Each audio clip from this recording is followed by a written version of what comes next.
nationality is not race. Your ancestry, you must trace. Your race is African, Caucasian, Mongolian, under one nation. Always be proud of your native land. Speaking your language, I think is grand.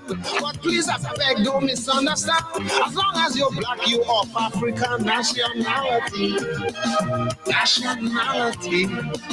Nationality is not race. Nationality. Nationality. Nationality. No exception. I know the term Hispanic deals with a country, but pigmentation denotes your race. They may tell you different, but friend, believe me, it's so very simple for you to trade. A white man remains a Caucasian here. Mongolians, you say, meet them anywhere. Why should we of African descent be separated by government? Nationality is not race. Your ancestry, you must trace. Your race is African, Caucasian, Mongolian, under one nation. Always be proud of your native land. Speaking your language, I think is grand. But please, I beg, don't misunderstand. As long as you're black, you of African nationality. Nationality. Nationality is not race. Nationality. Nationality. Nationality. No exception. Writing their own songs. USA. It clearly shows brainwashing could work like magic to push black people further apart each day. The term Hispanic is now unknown in government, schools, and every form. Awake, my people, open your eyes. I say it's high time you realize nationality is not race. Your ancestry, you must trace. Your race is African, Caucasian, Mongolian, under one nation. Always be proud of your native land. Speaking your language, I think is grand. But please, I beg, don't misunderstand. As long as you're black, you of African nationality. Nationality. Nationality is not race. Nationality. Nationality. Nationality. No exception. I know the term Hispanic deals with a country, but pigmentation denotes your race. They may tell you different, but friend, believe me, it's so very simple for you to trade. A white man remains a Caucasian here. Mongolians, you say, meet them anywhere. Why should we of African descent be separated by government? Nationality is not race. Your ancestry, you must trace. Your race is African, Caucasian, Mongolian, under one nation. Always be proud of your native land. Speaking your language, I think is grand. But please, I beg, don't misunderstand. As long as you're black, you of African nationality. Nationality. Nationality is not race. Nationality. Nationality.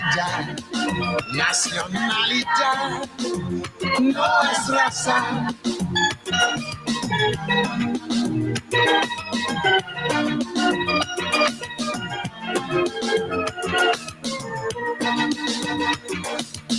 They always state quite clearly blacks and Hispanic. To me, that is highly ridiculous. One could see quite clearly it causes conflict. A brother black like me, yet not one of us. They never say Hispanic, Caucasian, or Hispanic of African descent. It's blacks and Hispanics, big separation. Clearly strengthens my argument. Nationality is not race. Your ancestry, you must trade. Your race is African, Caucasian, Mongolian, under one nation. Always be proud of your native land. Speaking your language, I think is grand. But please, I beg, don't misunderstand.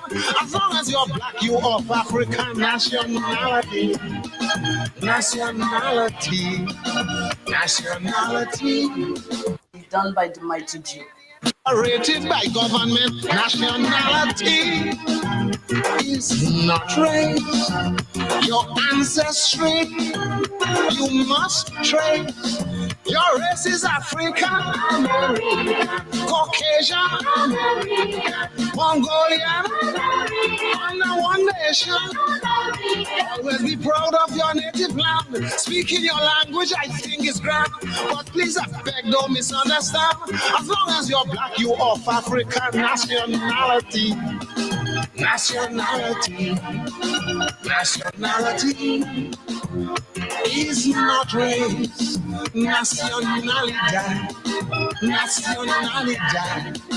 Nacionalidad no es raza.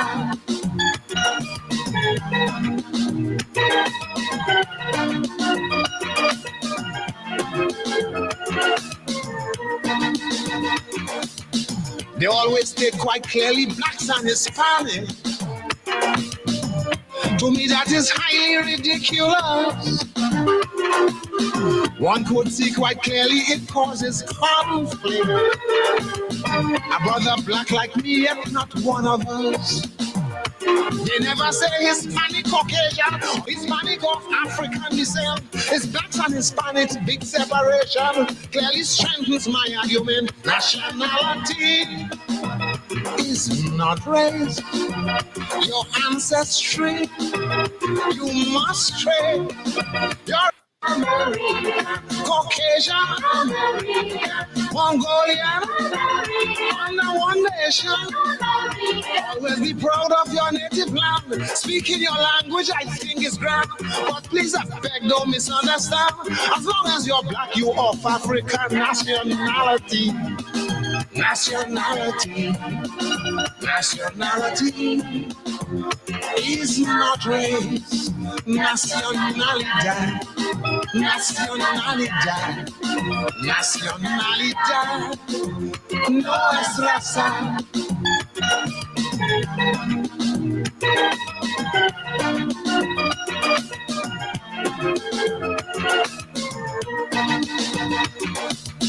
They always state quite clearly blacks and Hispanics. To me, that is highly ridiculous. One could see quite clearly it causes conflict. A brother black like me, yet not one of us. They never say Hispanic, Caucasian, or Hispanic of African descent. It's blacks and Hispanics, big separation. Clearly strengthens my argument. Nationality is not race. Your ancestry, you must trade. Your race is African, Caucasian, Mongolian, under one nation. Always be proud of your native land. Speaking your language, I think is grand. But please, I beg, don't misunderstand. As long as you're black, you of African nationality. Nationality. Nationality is not race. Nacionalidad. Nacionalidad. Nacionalidad no es raza. Greetings. Oh, yes. You heard it here on Politics 101. The mighty Duke himself, Kelvin Pope, the man who won the Calypso crown in Trinidad and Tobago 4 successive years. The only person in the history of Calypso to do that.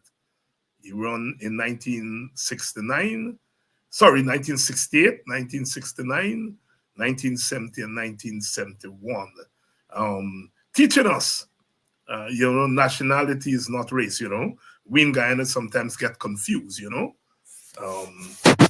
Our nationality, of course, is Guyanese. We are Guyanese. Civic identity. But we are Guyanese of different ethnicities, different races. We can never become a Guyanese ethnicity or a Guyanese race. We are a Guyanese nation. And as the Mighty Duke says there, nationality is not race. Guyana can go off the map, You think about it. God forbid, Guyana can cease to exist. But your Africanness, your Indianness, your Amerindianness, your Portugueseness, nobody can take that away from you. There were countries that once were that are no longer there. Czechoslovakia. It's no longer a country. It's gone. We now have the Czech Republic and Slovakia. Countries can go off the map. There used to be East Germany. It's no longer there. There used to be West Germany. It's no longer there. It's now Germany. Countries can go. When Africans walked through the gates of slavery, free themselves, they did not walk through as Guyanese. Guyana did not exist. Walk through the gates as Africans. When our brothers and sisters came across from India and Madeira and China, they didn't come as Guyanese. They came as East Indians and Chinese and Portuguese from Madeira. We created Guyana. We Africans, Indians, Amerindians, Chinese, Portuguese, the sprinkling of Caucasians, we created Guyana. Guyana did not create us. As the young people would say, sometimes you get it twisted. We created Guyana. East Indians, Portuguese, Chinese, Africans, they are the indigenous people, Amerindians. We created Guyana. Guyana did not create us. Understand that. So when the devils try to tell us about one Guyana, saying that one Guyana means one race, race gone, race gone, race gone. We are now one Guyana. Nonsense. We have always been one Guyana in the sense that we all live under the same flag, under the same national anthem, in boundaries demarcated by law, international law, with a constitution. We are one Guyana in the sense that we are all Guyanese. Nobody has to create one Guyana for us.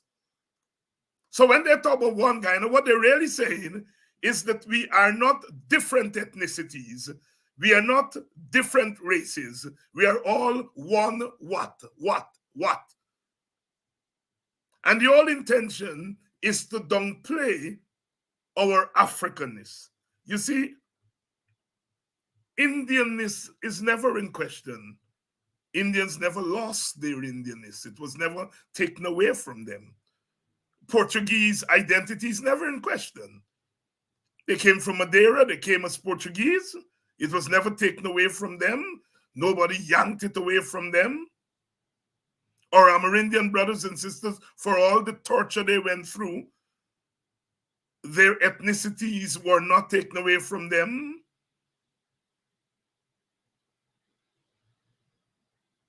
But we Africans, when we came here, by force and by law, that took away our identity, our Africanness. And since 1838, we are in the process of restoring and revitalizing our Africanness. And when people come today and tell you're not African, don't worry, David Hines, he's spreading division. You all are one Guyana. They are taking away your identity from you. And your identity is the most important thing about you. If you name John, they can call for Carlos. You ain't gonna look back. Your name is your identity. Big part of your identity. Identity is with whom and with what you identify. All of us who are jumping up of the young lady who tear the tail, cut the tail in Paris from St. Lucia. We are all West Indians because we identify with her identity. When she raised down that track, your blackness, your West Indianness, whoa, that is identity. And people want to take away our identity from us. One Guyana. We are one Guyana of all. Where's been from 1966?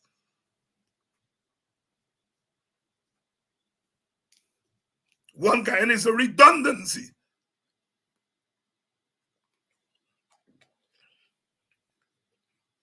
We are one Guyana with several cultural strains. That's what makes us so beautiful. That we can call on the several cultural, ethnic, racial, whatever you want to call it. That music that you all dance to that called soca. Ras Shorty I took the African calypso beat and he merged it with the Tassa beat. And they called it the soul of calypso. Today we call it soca. That's the blending. It's an authentically Caribbean beat. The Indian tassa and the African drums.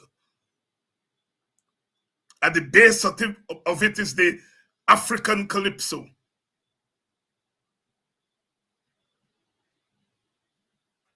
Or when the Jamaicans took their mento and mixed it up with calypso, with some rhythm and blues that they heard on the radio from Miami and Louisiana.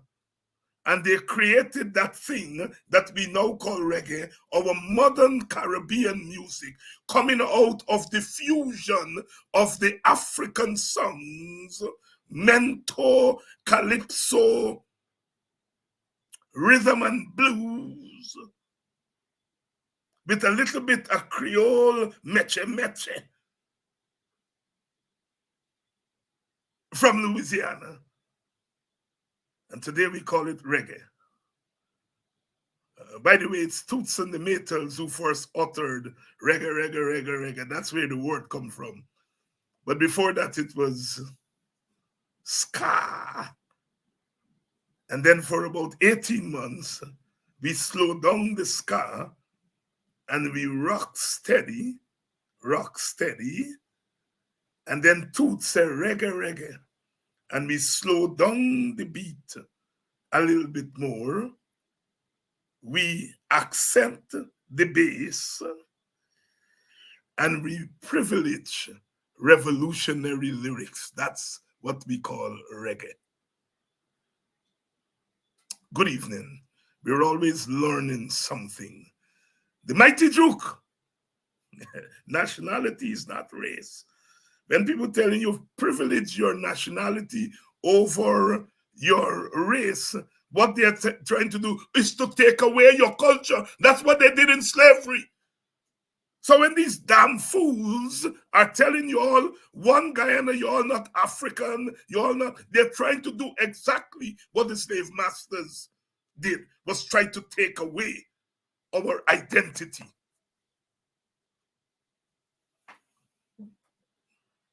Good evening. Please share the thing, share the link, share the live, because we're ready to roll. GHK Lall is here, and we're going to be speaking some truth tonight. We're going to be speaking some truth tonight. It's the month of August, and it's our Emancipation Month, our Black History Month, our Black Culture Month. And those who've been trying to desecrate our month with the filth, that too shall pass. That too will have to pass. What they were trying to do at the Technical Institute in New Amsterdam and the place there in Sophia, on that they were shitting on African culture. That's what they were doing. Make no bones about it. And the ancestors will damn them for what they did on Emancipation. They shit on African culture and call it that they're celebrating emancipation. Burnham would never do that. Desmond Hoyt would never do that.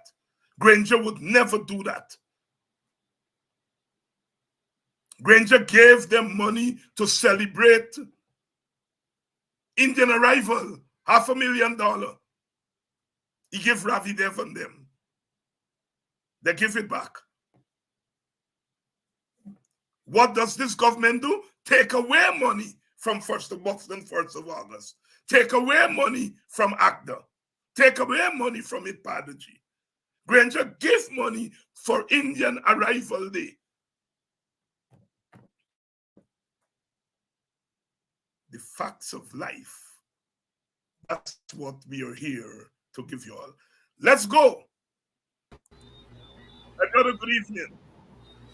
Good evening to you. How are you? Good evening, everyone. Thank you very much. Thank you very much. Well, you know the story, Brother Gabriel. The biggest event, emancipation event, the government cut their money to next to nothing. The second biggest event is at Buxton. They took away, they didn't give any money. In other communities, they took away money from the authentic groups. And what they did was either took over the celebrations or put on competing events. That's what the PPP government did. And I revealed just now that when the coalition was in government, Granger did not organize competing Indian arrival events. He gave those who were organizing those events, he gave them a subvention from the government. Contrast. What we used to do when we were going to school, they say what? Compare and contrast. Over to you, my brother. Good evening, everyone. We are past the official recognition of that sacred day, but every day is Emancipation Day. Every month is Emancipation Month. It's part of our self-emancipation that we look for ways to spread our wings, to expand our thoughts, and to let no one keep us down. They will try. They will try. It's unfortunate. It's unfortunate that in our country, that instead of trying to heal, instead of trying to knit and to mend and to eventually heal, we look for division. And when it comes from the top, when it comes from the government, it's really tragic. I would think, Brother David, I would think to all my sisters and brothers in Guyana, African brothers, Indians, Chinese, indigenous, that emancipation, because of its sacrosanct nature, that the leaders in our country, the ones who are calling the shots, who have all the money at their disposal, they would have seized an opportunity, see an opportunity and seized it to say, let us not have a competing celebration. Let us have, or a second celebration, competitive or not, on that day. Let us take some money of that same money, that same sponsorship money, budgeted money, and give it to ACTA or ITPADG or one of the community groups that were interested, that actually put on their own program. In your introduction, you spoke about One Guyana. How can I speak about One Guyana? Me, church leader, national leader, community leader. I'm speaking about One Guyana. What's oneness? Fellow Guyanese, what is oneness? It's harmony. There's a harmonization of thought, thinking. There's a unity of the soul in that we are searching for that elusive something. And I'm saying two ain't gonna do it. Two ain't gonna make one. I'm going to look for some way to use your word from earlier, the music, the fusing, the blending. So I'll come to your thing.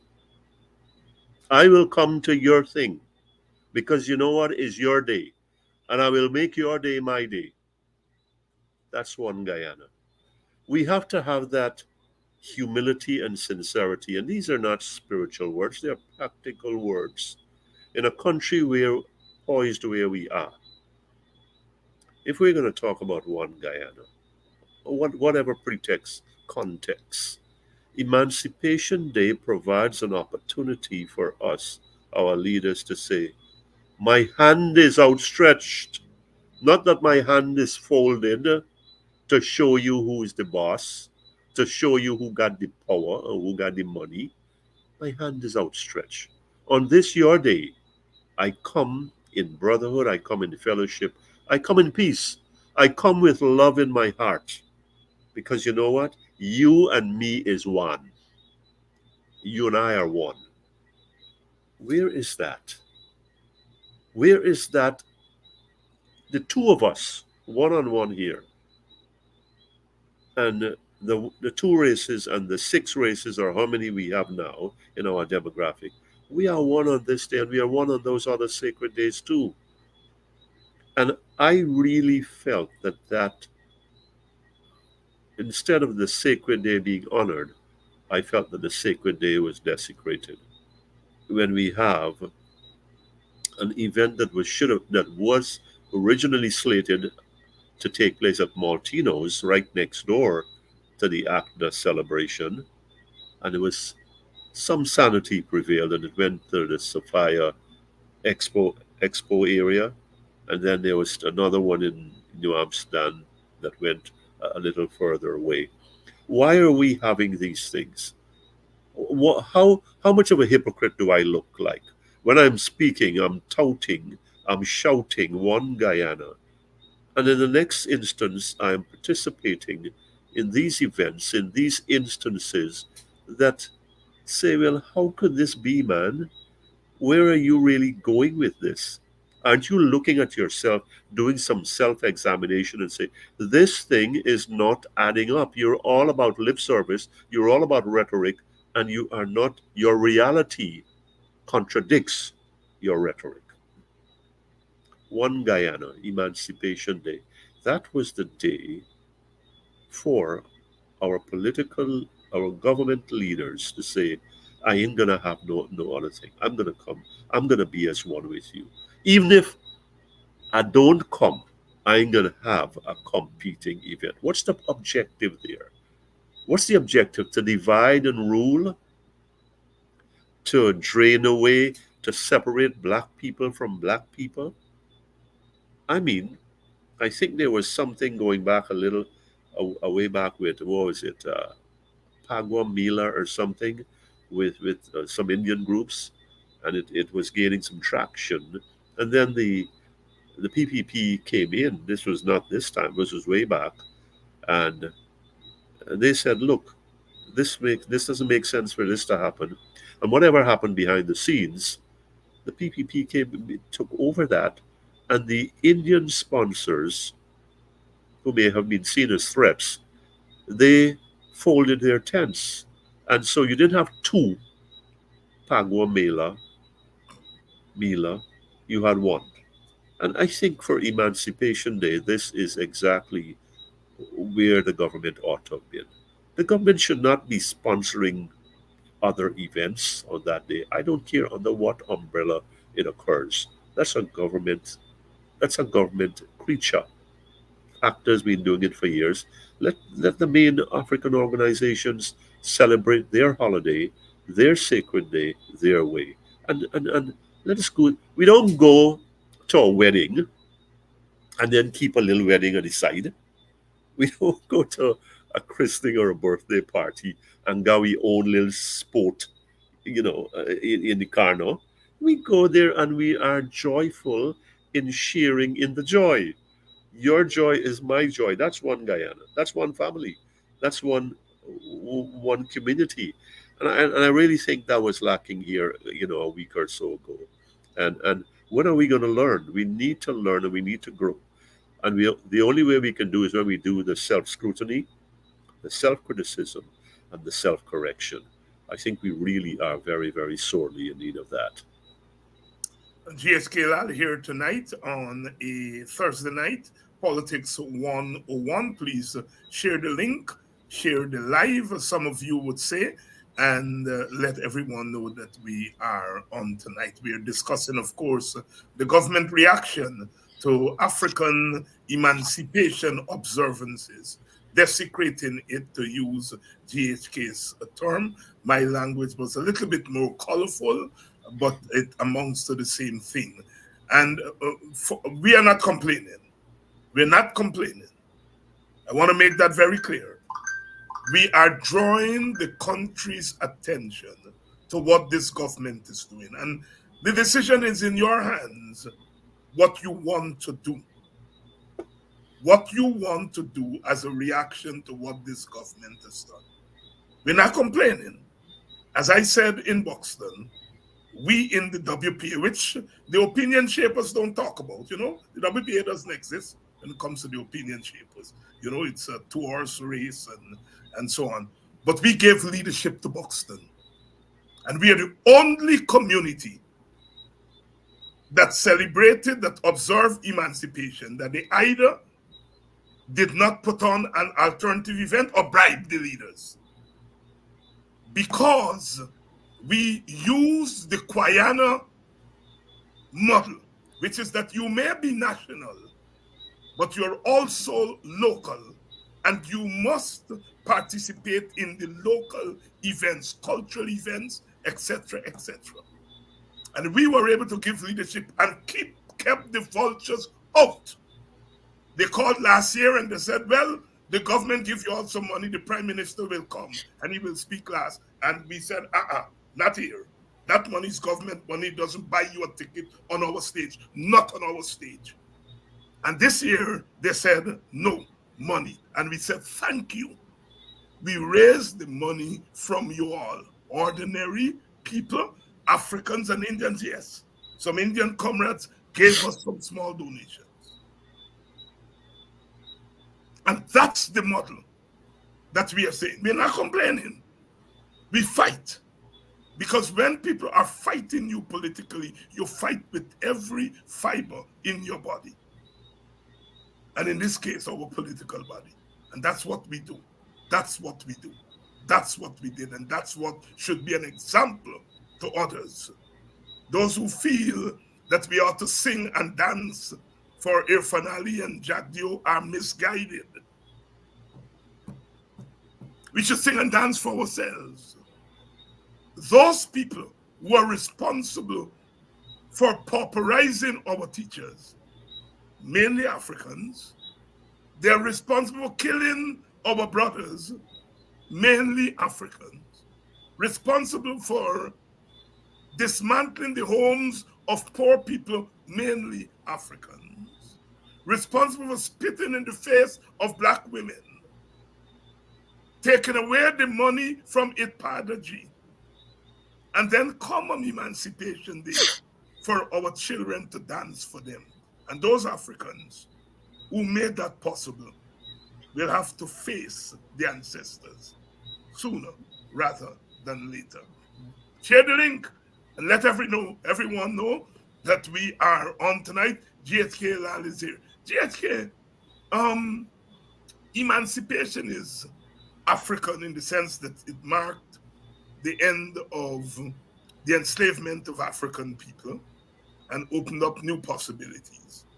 But in many regards, the repercussions have gone beyond Africans because it was as a result of the freedom of Africans that the European slave masters, with the help of the state of England, imported our brothers and sisters from Madeira, from India, from China, as what they call indentured laborers. And that helped in many regards to shape a new era, because instead of emancipation meaning freedom, it didn't mean that. It meant that we move into an era of colonialism, which lasted for another 150 years. And as we look at the parallels, we look at the United States of America. Slavery abolished in the 1860s. There's a civil war, meaning a war between white people. Some of them are saying for economic reasons, slavery must end. Others are saying no, slavery is a way of life in the South. And they fought each other, killed 600,000. You know, Americans like to say Saddam Hussein killed his own people, right? And forgot that Americans killed themselves over slavery, 600,000 of them. And then we had that long period of segregation, which basically came to an end with the Civil Rights Act of 64, the Voting Rights Act of 65, introducing a new era. So here are African Americans in the United States, 1964, 1965, becoming full citizens of America. And in 1962, in the English-speaking Caribbean, Jamaica and Trinidad got their independence, 66, Guyana and Barbados, and then the other countries getting their independence, becoming full citizens in their own countries. What do you make of that flow of history, those parallels that I have outlined there? On paper, it looks as though there's progress. You look in the history books, it will say, well, these singular events, these groundbreaking events occurred. 18 Lincoln's proclamation on January 1st, 1963, and the Civil Rights Act signed by Lyndon Johnson. 1863. Yes, Civil Rights Act Proclamation, yes. Proclamation, right. The Civil Rights Act signed by President Johnson in 64, and the Voting Rights in 65, and the Fair Housing Act in 68. So you will say, it could be said that progress was made out of the chains of slavery from a civil war into this, to use your word, new era. And then we have developments here in the Caribbean and in Africa and in India, 47, and in Africa in the 50s and 60s, Nigeria and others. Yes, Ghana in 1957. Yes. Now, when you look, you pull the curtain back and you look, and you're saying, is this really emancipation that has occurred? Taking emancipation meaning the fullness of freedom at its fullest. And you run into some bricks on the road. You run into some stumbling blocks. The first is, let's come chronologically here as closely as we can. 63, there's the Proclamation Act. There's the 13th, 14th, and 15th Amendment, Constitutional Amendment, that happened.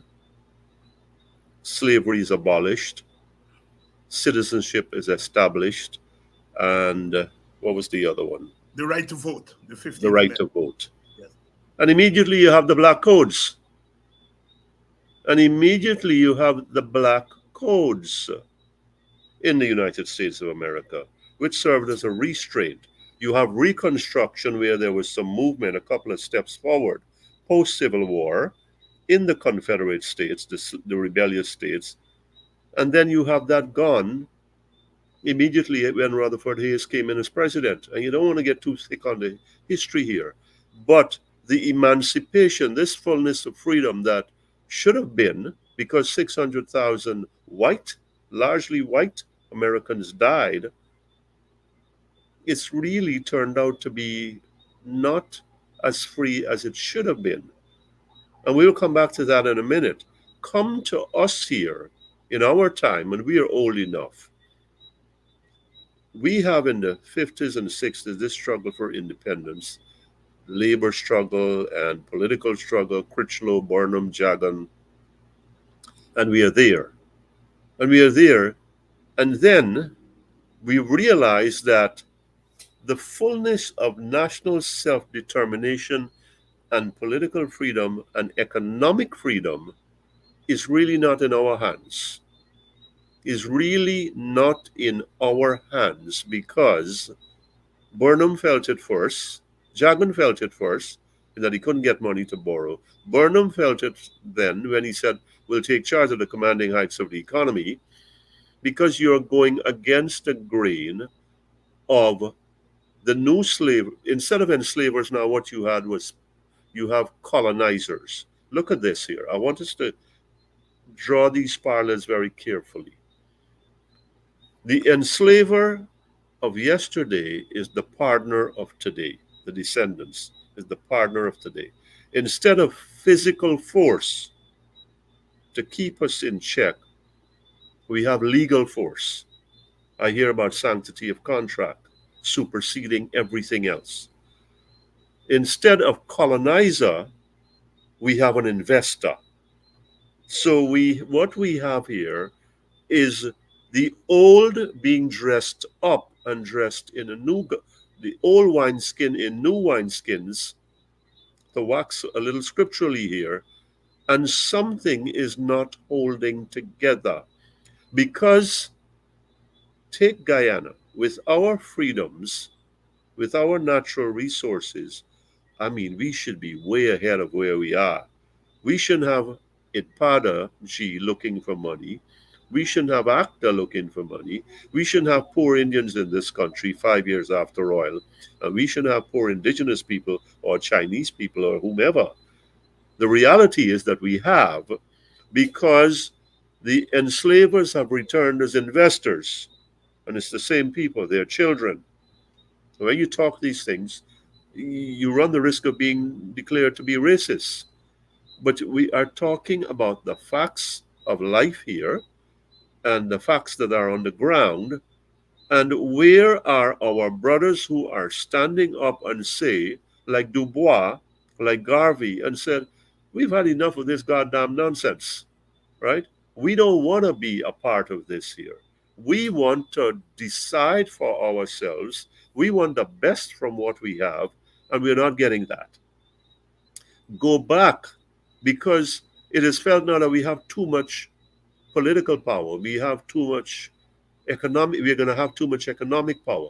I want to go back now to the 60s, 1860s, post-60s, the Reconstruction era. We have black congressmen. We have black men with the right to vote and political power, at least at the local and state levels. When the Rutherford Hayes came back, the Jim Crow era started shortly after that. And what you have now is a reversal of all the gains of emancipation, of the Reconstruction era. And you have something that is, if it's not full slavery, it's quasi-slavery. So where did this emancipation go between that time until 1964. 1964, the Civil Rights Act, and because of that, lots of Guyanese, lots of West Indian people who were previously locked out, and I've said this before in this program, have benefited from what Martin Luther King and Abernathy and Young and all those other guys fought for. We benefit from that. People like me benefited from that. Now, from the Civil Rights Act, we got affirmative action, the Equal Employment Opportunity Commission, and now the courts, we heard about the Civil Rights Act, if you remember, David, was immediately challenged in the courts. Heart of Atlanta Motel versus the US was Yes. immediate. And that really hasn't stopped now because we've heard about state rights and we've heard uh, about university admissions, minority preference admissions, minority business set-asides, and in some states those have been reversed and have been challenged and reversed or curtailed to some extent. So the emancipation that it should have made participation, equal citizens and equal, not equal, and fair participation has not occurred there. We come here to Guyana, and I'm loading up here. We come here to Guyana and we're saying we've got all this gold and now all this oil, all this bauxite, and yes, we're subject to world market prices. But unless we play along with the piper, we ain't getting anywhere. So how really emancipated we are, how really emancipated we are nationally, how emancipated we are economically. When we have a partner with us, and I'm looking at this 50-50 balancing here, and anyway I look at it, I see that we are getting shafted. The Guyanese people, black and Indian and Chinese and Portuguese and indigenous, are getting shafted by the descendants of our enslavers from before. And we've got to talk this thing. We've got to speak to this truth in the rawest terms possible so that it registers that with our people, the ones who are working in the house of the white masters, to betray us, to sell us out, to give us up, and to say, well, you shouldn't talk and you shouldn't write and you shouldn't protest and raise your hand and say, we need what is due to us so we can determine for ourselves what is our present and our future and our eventual destiny. So I am saying that the parallels from then, why are black people in America 100 years, what's it, almost, well, 150 years, definitely, after the Civil War, after the Emancipation Proclamation in the United States, why are they still not where they should be as a part of the American polity? Why are we in Guyana, 50 years after independence, 50 plus years after independence, with all this economic, all these riches, natural resource riches we have not. We have not been given the chance to really capitalize, to leverage and capitalize to the maximum our our our riches. Our look at it. Our political leaders have been hobbled. Our political leaders have been turned against us. And so that is why we have programs like this to talk about. So the emancipation that we are talking about, physically, we can move around. Physically, I don't have to report to your place and clock in.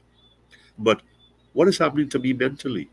What is happening to me mentally when I can break away from a celebration on my sacred day, my holy day, and go and join with a competition that forgets all the sacrifices of my ancestors, that forgets all that happened before, that was shed before for me to be where I am.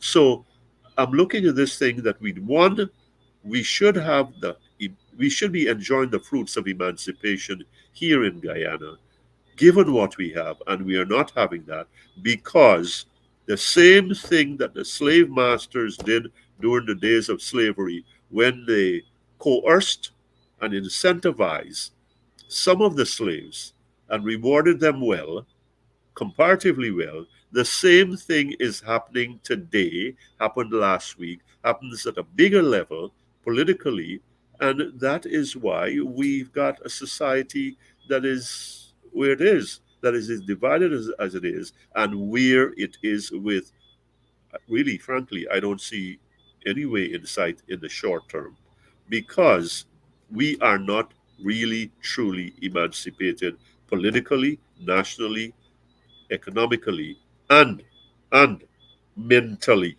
Mentally, we are. So that's why we can go to New Amsterdam or Sophia or wherever and end up how we are and doing what we do. And quite an overview there, GHK Lal. And I think you've raised the national question in a really serious way. And that in a time of relative plenty, first of all, at a time when we have found oil, that external forces are still in control of the process, and that's the national question. But below the national question is the ethnic question, the question that the mighty Duke raised, that nationality is not race. So I think you've laid out the national question there. But there's a racial question, because among our groups, there is a group that worked for 250 years without pay, that came here against their will, that had their culture destroyed, that had their bodies destroyed. They are still among us. And we know that you don't heal the wounds of those 240 years in 100 years. We know that there's the national question where Exxon and Americans and also are exploiting us. But there is the intra the intra national question. That is the question of our different ethnic groups. Our brothers and sisters from Madeira and from India and China came as indentured laborers and endured their own hardships, but they were spared their culture being taken away. They were spared working for hundreds of years for nothing, thanks to the liberation struggle of the African. Now, these things have to be said very frankly. And here we are with Exxon and the Americans grabbing, but internally we have the leadership of one ethnic group,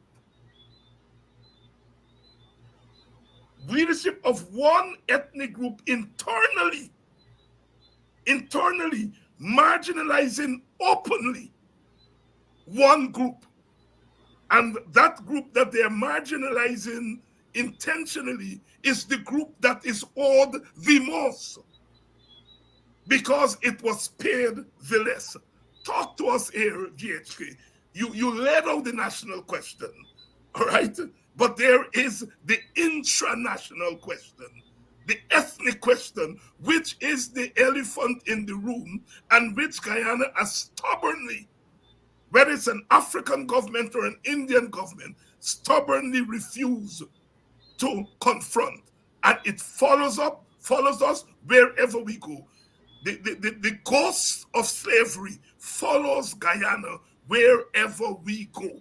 Are we going to deal with it now, or will it lead to some kind of catastrophe that we can ill afford? Well, we better deal with it now.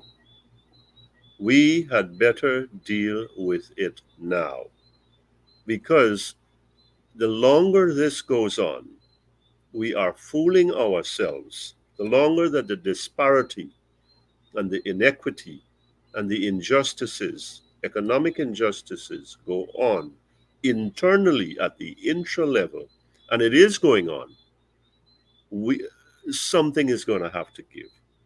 I mean, it's more than politics. I think it's physics.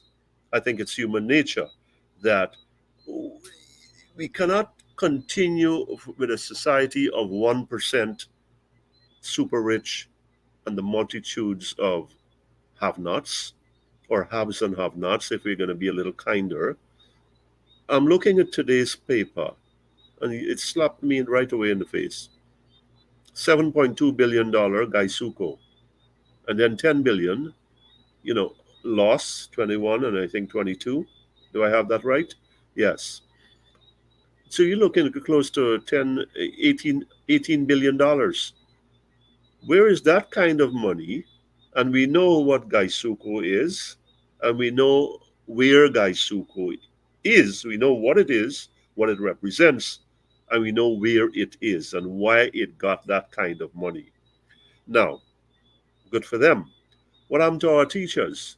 What happened to our civil servants? So, this is where, again, the equity, the fairness, the willingness to say, we've got this pie, we've got this history of the people who laid the groundwork, who dug up the bricks and cleared the roads, etc., for centuries without pay.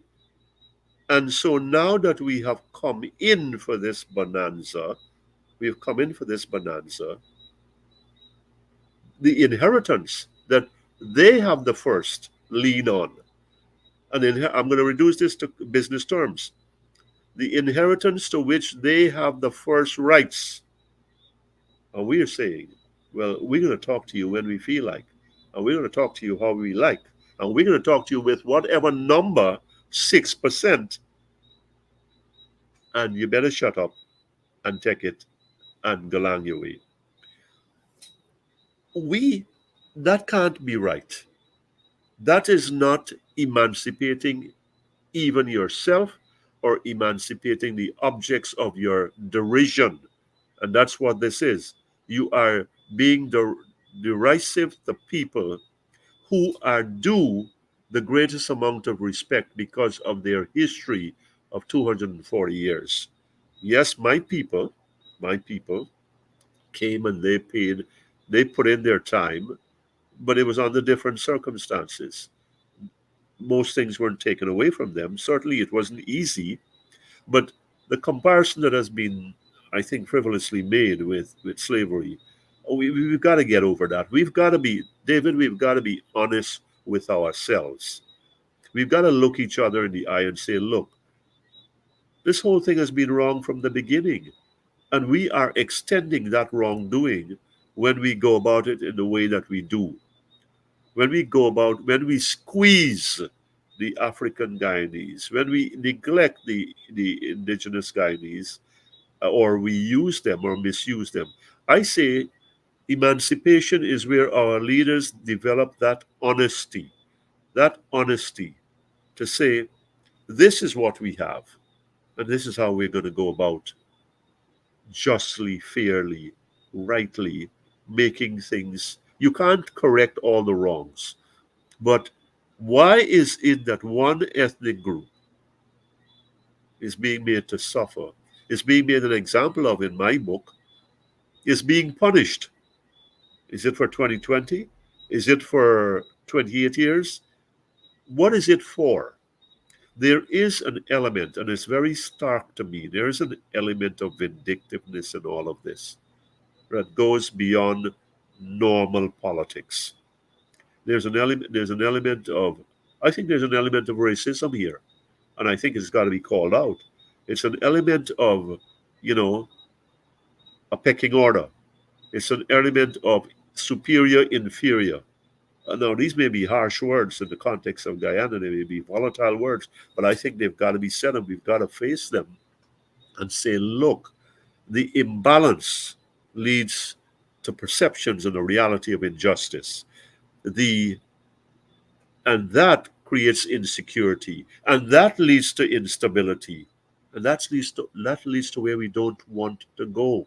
Imbalance, injustice, insecurity, instability. Fix the damn thing. We've got the assets, the resources at our hands. We know where the gaps are. We know who the ones are hurting, and this includes poor Indians. Why not do this thing in a concrete way, in a structured way, in a very transparent way that says, look, this is what we have. These are the people who are involved, and this is how this thing is going to work out. There's always some underhanded arrangement. There's always some partnership that seeks to dilute and diminish. You dilute the interests of one group and you diminish where they stand and you push up another one. I think we're not going to progress as a nation. We're not going to progress as a people. We're not going to progress as ethnicities in the demographics because there will always be, David, I've got to say it, those seething resentments that are just below the surface. People may say, look, we're one Guyana. It's my thinking, it's my perception, it's my belief that this country is in a very bad place. I think that this country is almost at a state of a tinderbox beneath the surface because too many are seeing, those who don't have, those who are not getting, are seeing what is happening in the community across the street or with the neighbors in their area. Well, let me say this to you. I don't have relatives here, but in-laws and Indian friends who don't get are telling me who is in their areas. Let's leave black people out of this business. Let's leave African Guyanese out of this. They are telling me what is happening to them and how they feel about that, and what is happening to people who look like them, and the same both like them, and the few, what you want to call them, FFF, friends, family favorites, or whatever, those who are getting the whole hog. So when you now cross ethnicities, and it becomes more pronounced, excuse me, and it becomes more pronounced, then you have a recipe for volatility. You have a recipe for unrest. You have a recipe for discontent. We've got people who are hungry here. I'm looking at the cost of living series week after week. And these are not partisan people talking. These are not people talking about votes. These are people talking about their pot and their family and their bellies. And we are talking that we are the richest country in the world. And yet we have people who are super rich and they are mainly of one kind. We have some hangers on. And we have so many people who are super poor and close to super hungry. How Yeah. can this be? And you're telling me that you're a government of equity, you're a government of decency and honesty, and you're a government who cares about people. We care about people. Which people you care about? Which people you care about, and how much do you care about those ones, and how much do you care about the ones who are outside of your consideration or outside of your respect, outside of your consideration of the level of dignity that should be afforded to them? Yes. And Brother GSK, I mean, you lay out the issue very graphically there. I mean, if you're Indian Guyanese poor, you're clobbered because you are poor. If you're African Guyanese poor, you are given double jeopardy.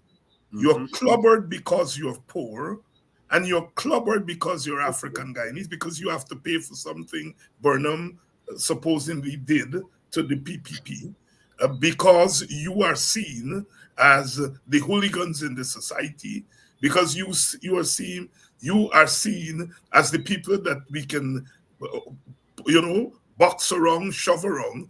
The African is double jeopardy.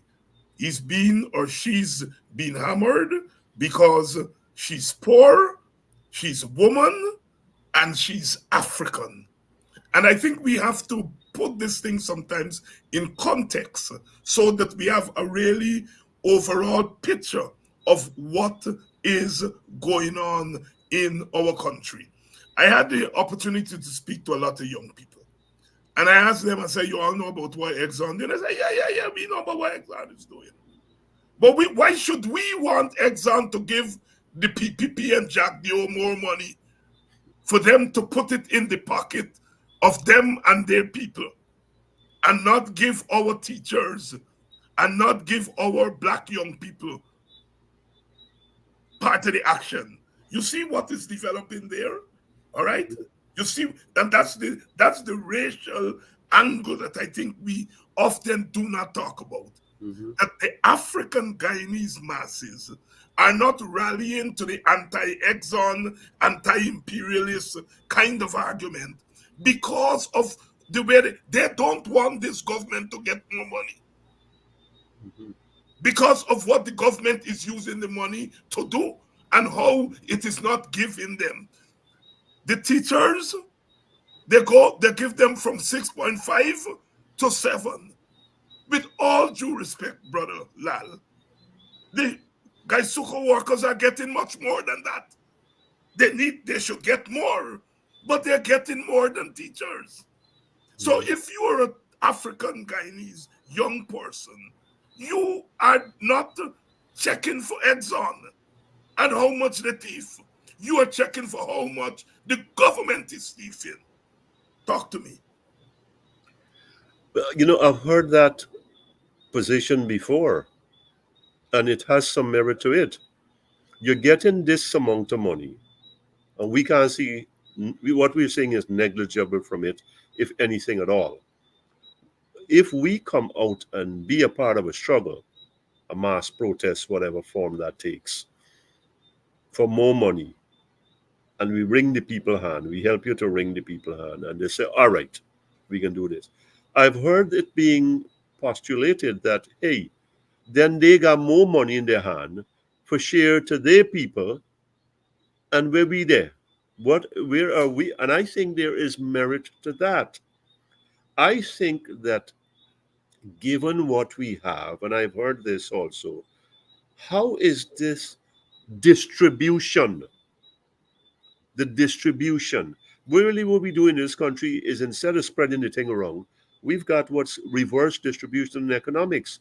We take in what belongs to the poor and give it to the rich, the already rich. And who are the already rich in this country? Who are the people around the oil? How many black people you got around the oil? We've got There to you go. talk this again in stark terms. Shore base. You can say, well, you got to get the capital. Well, capital from where? How is this going to start up? How is this going to get some seed money? I mean, where I come from, venture capital. Venture capital is people who are willing to take a chance with you. Where is the seed money that is being put into the African Guyanese communities? Where is that effort being made to change the mentality of our people by saying, we are as one with you and we feel your pain, and therefore this is what we are going to do in very, very concrete and tangible terms. When, again, it comes down, David, to the question of equal treatment. What we've got here is Plessy Ferguson, separate but equal. And we know the damn thing was a myth, Thank you. right? We got separate on the pretense of equal. We definitely got separate, and the reality of equality is a damn farce, right? Because you got who getting and who in getting, and we who getting, look, is mainly Indians. And it pains me as an Indian to speak about it. And who in getting and who getting punished, whether it's teachers or public servants or police officers or army officers, you end up where you get. We don't like to do this, but sometimes circumstances and context call us out. If we are going to be honest with ourselves, if we're going to face each other, we're going to say, hey man, this thing ain't right. This thing ain't right. The, you know, look, they like to tell us in these big macro numbers about we did this and we did that. But you do, I mentioned that number deliberately, 7.2, I think, billion, Gaisuko lost, and 10 plus. And that was not known by us. I don't know how that slipped out. But you're looking that a government can invest and keep coming up for supplementary money. Look, it just came in the supplementary budget, the supplementary spending money of 40 billion. I think it's 9.5 billion for what's it called? For sugar. You can spend so much money there, but you're telling teachers, hey, we ain't got nothing for you. Take this and shove off. Right? So clearly there is a racial, if not a racist element in that practice. I think again it goes back, and you touched on it. Who's being who is being held to ransom because of Burnham's perceived, adjudicated, concluded sins? Teachers, public servants, black communities, IPADG, APTA. You all, instead of working with these groups, instead of listening to what conscientious citizens are saying who want nothing from you, you're looking for ways to grind them into the dust. It's going to be, we are going to make you eat crow because you are going to swallow what we are doing to you, just like the slave masters did. So we come back, just like the white slave masters did. We've just changed the color of them and say, hey, we're going to divide you and we're going to rule you. And we're going to give you what we want to give you to eat and house you how we want to house you. And you're going to be pleased with it. And by the way, we're going to go and tell the world that you're the happiest people around. You're happy because we brought you out of Africa or wherever. And now, you never had it so good. We have given you civilization. We have given you Christianity. So what have we got here now? And isn't that what is being said here now? Look what Granger do for you and Burnham do for you, and look what we do for you. There is no comparison. That's dishonesty. The oil really started to flow, and we get a bigger and better understanding of it. Now, it's 5 years now. The first year, I'll give. I'll spot the government that. The second year, the third year, I'll stretch the ribbon. The fourth and fifth year, we still there in the same damn place. The fourth and fifth year, we still talking about what we talking about on this program. Come on, man. Something that how can that be acceptable if we're going to call ourselves honest men, thinking men, right-minded men, clear-headed men? No, no, no, no, no, no. I mean, it is so obvious we can see it. The corruption beast got to be fed. The racial beast got to be fed. The vindictive monster got to be fed. So where does this end? Or where does this leave the people who are the objects of the disparity? Not in an emancipated place. Where does it leave the people? GHK Lall here tonight on a Thursday night. GHK, snap election, or are we going down to the wire till next year, October, November? Snap elections are out. That's where I am. I think that's out. But I don't think, I'm hard pressed to see that this going all the way to November. I think the incentives, notice my choice of words, the from me to you will start Christmas time. It's not going to happen in January, February, March. You got Lent and school and matrimony and whatever. You can get some more incentives. And remember who gave you, right? Remember who gave you. Well, there's only one people got forgive. Mm-hmm. And then I don't think it will go as far as November. I would say July, August. If it goes all the way to October, November, I'm thinking that's a real stretch.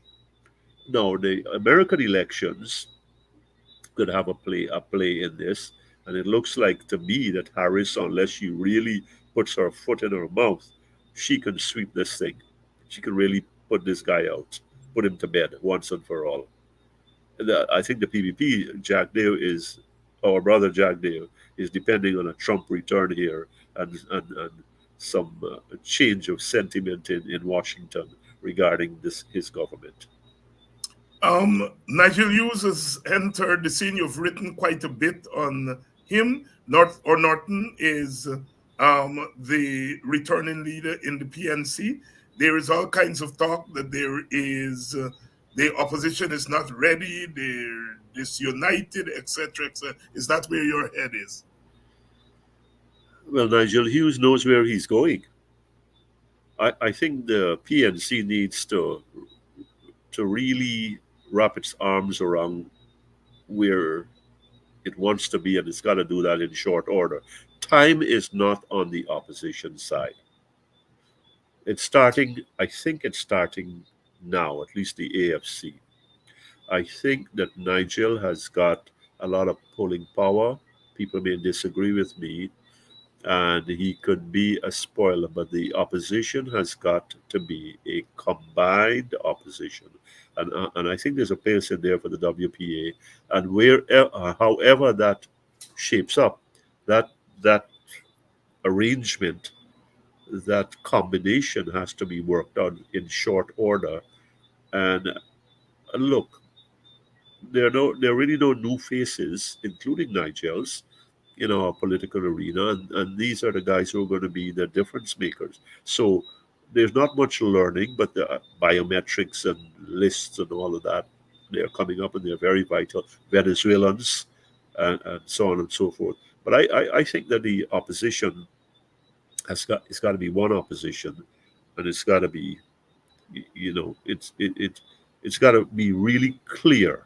It's got to be really clear on where it stands. And I think I must say this, given the reality of our politics, the opposition has to make sure that it's got a an image that represents our demographics, meaning you must have Indians in the mix, you must have Indians in a place of prominence, you must have those involved and engaged.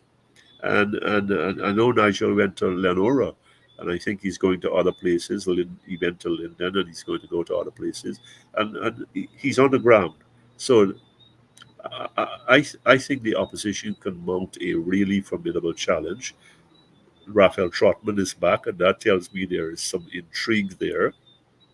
And really, really, again, we don't want to talk about this, but American hands are in this thing already.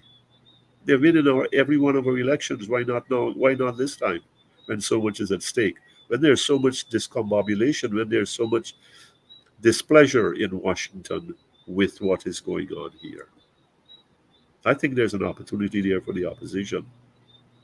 Is corruption going to be a stranglehold around the neck of the PPP, or are they going to sweep past this because they're not going to lose some Indian Guyanese votes because of it? In other words, are there some Indian Guyanese who are going to say this corruption stinks and not voting for you, or is it wishful thinking? Well, let's go back to the heart of our program. Who get in and who get in? So Indians, and this is the word I'm getting, Indians are saying, them man is thief too much. Indians are saying, we in getting. So we paying for the thief in. So the corruption features there. When we get in, that means somebody take we share. Right? And it's we own people. It's not the black man take we share. So let me get this straight. He's in no position to do that. All right? So it's we own taking we thing and full in he pocket. I am hearing, as of today, this is August, and 25,000 or wherever coming up could change that in a heartbeat. And you know that, right? Mm. It's the fickle nature of politics and voting in Guyana and so maybe everywhere. You're the political scientist. Corruption is going to feature. You know why? Because the corruption is so vast. The PPP takes a step forward, it falls on its face. It takes a step back, it falls on its derriere, it's behind. It takes a step sideways, and either side it falls on its jaw and its elbow. I mean, people can't ignore this. People can't ignore this, especially when they are day after day dealing with economic distress. And you're telling me, the world is telling me, hey, you're the richest people in the world per person. Where is that? So I think corruption is going to feature. I also think from another angle that maybe you didn't anticipate, the United States is pretty upset, pretty concerned. It's always about its interests. It's concerned about corruption, in the levels of corruption in this country. The people getting stopped at Kennedy is a warning shot. The OFAC allegations against three Guyanese, that's another one. So you've got a confluence here where I think the signals are being sent. Because look at it this way, corruption continues at the level, rampant corruption at the level that it is. That's a, that's a contributory factor to discontent. You throw in the ethnic beast into it as to who are the beneficiaries of corruption and who are the people paying for the corruption. Then you've got resentments building, antagonisms and animosities. So, yes, we hear about investor climate. What about a stable environment? So, corruption can contribute to that unstable instability of the environment, which is not good for the investor interests. So remember, the big power, America in this instance, and everybody behind, it's about our interests. They can give a damn about you and me. But the fact is, because we count in this thing, they're concerned about corruption. I think corruption is featuring heavily behind the scenes, and which has the government scrambling around and trying to pretend it's doing something. You notice that OFAC thing? It took a month for some writing to go to the Department of Justice. They get it worked out. Then 2 weeks later, I hear, oh, there's an acknowledgement of receipt. By the next election, this thing might be still going on about people passing between each other. I don't think the Americans are going to give them very much to work with because they don't trust this government. That's how far things are gone. And that's an opening for the opposition. Maduro is said he won the elections. The Americans said he lost massively.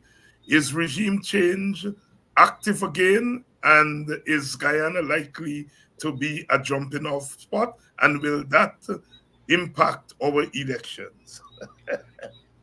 There's 3 in 1 there. There's 3 in 1 there, brother. They're not a double whammy. There's a three straight. Listen, I think the man lose the. I believe he lose the election, and it's not by a slim margin. I like how he put the 51% there for take shame out his faces when he said. But Edmundo and Maria Corina, they put in a lot of groundwork there. Remember I was talking last night on another program. Remember in Florida they had hanging chads? Yes, I heard you on GoSpan last night. Right. So now you got tally sheets. You Yes. got these votes. I mean, they had tens of thousands of people. They had tens of thousands, the opposition, and they had a right to be there, and they have the documentary evidence. Now, the Russians and Chinese, you heard some of what I said, they've Yes. already lined up and say, hey, the thing right.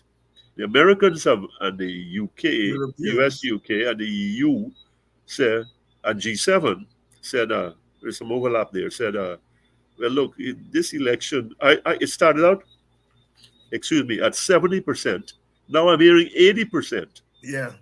And look, I think the Venezuela, the opposition in Venezuela won by a large margin, and the United States has to send a very strong signal. This is its own backyard.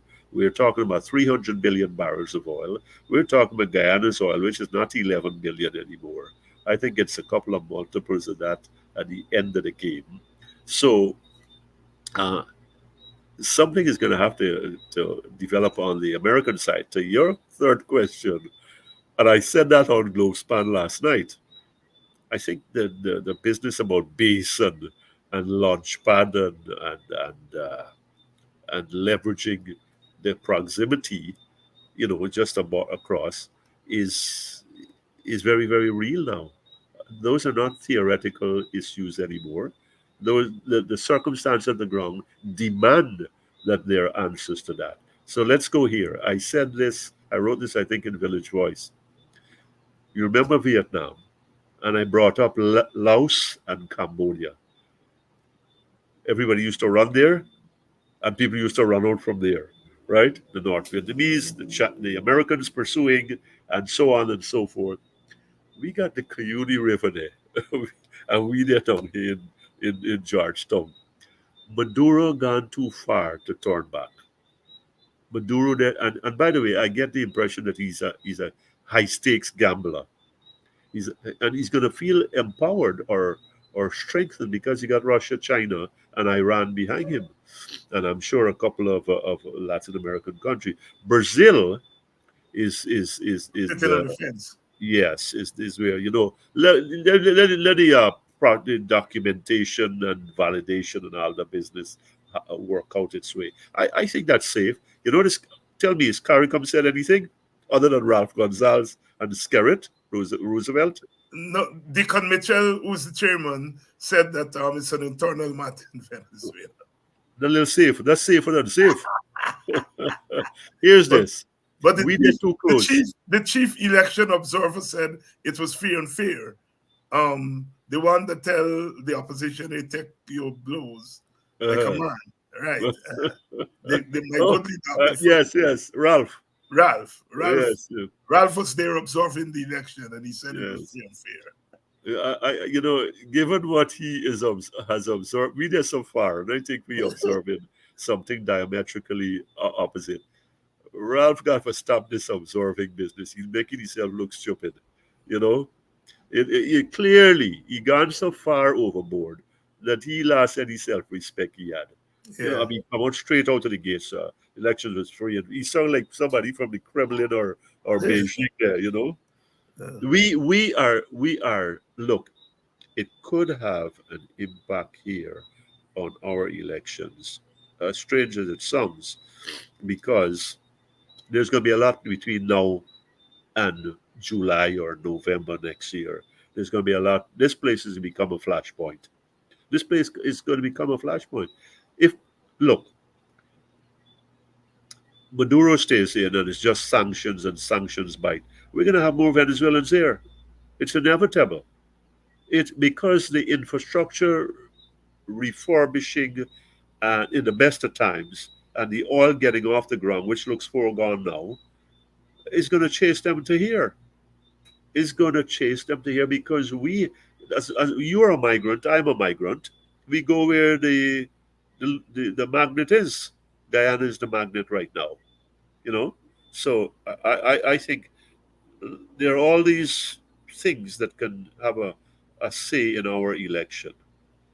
People staying home, Venezuelans coming here, the Americans having a piece of the action, the opposition getting some momentum, and third parties, which I really don't have much hope for anyway. GHK Lall, once again, you've shared your wisdom, and we are certainly much more informed because of your intervention. Thanks again for coming through. Thank you, and good night, everyone. Thank you. GHK Lall there, really speaking on a number of issues, some quick questions there towards the end, very interesting answers.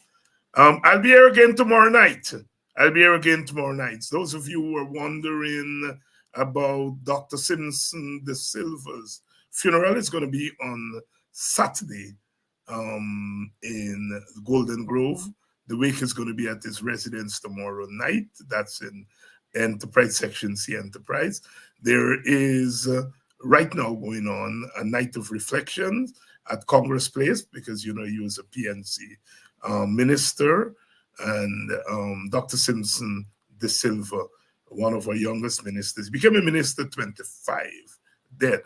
It was activists, African activists, agricultural activists, and environmentalists, quite a brother. The funeral is going to be on Saturday. Good night. Good night to all of you who stayed through with us as you always do. Good morning to those of you in England and United Kingdom, Great Britain. My brother Asher, Mr. Asher Lee, who I spoke with a couple of days ago. Thanks for keeping the faith, and I will see you all tomorrow night.